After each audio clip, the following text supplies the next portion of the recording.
Public Employment Service Office Manager sa Lapu-Lapu City, Kim Francisco, nasagmuyo tungod sa sayop nga mga balita kabahin sa 337 ka mga trabahante sa MEPZ 1 nga na-retrenched ning bag-ulang. Matud ni Francisco, wa ma-retrench ang maong mga trabahante kundi nawad-an gayud og trabaho human hingpit nga mipunong ang operasyon sa kompanya nga ilang gitrabahuan. Nakapangutana si Francisco nga wala gani ilakip kung si kinsa ang source sa 337 ka mga na-retrench nga mga trabahante sa MEPZ. Ug igo lang mikuha og reaksyon sa usa ka cause-oriented group nga wa makuha ang ilang habi.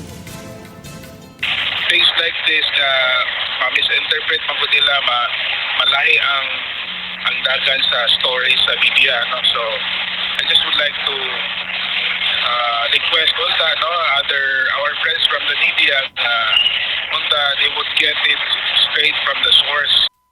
Subling gitataw ni Francisco nga bukas ang iyang buhatan sa mga tigbalita nga buot makisayod sa employment issues. Ug mga adlaw dungan nga iduso sa PESO Lapu-Lapu ang mga pangan sa apektadong mga trabahante ngadto sa DOLE 7 alang sa livelihood assistance ug DSWD 7 alang sa financial assistance. Si Kim Francisco kasamtangang atua sa Zamboanga City alang sa 24th National PESO Congress diin kauban niya si DOLE 7 Regional Director Lilia Esteliore nga iya usab nga gipahibaw mahitungod sa 337 ka mga trabahante sa MEPZ 1 nga nawalan og trabaho.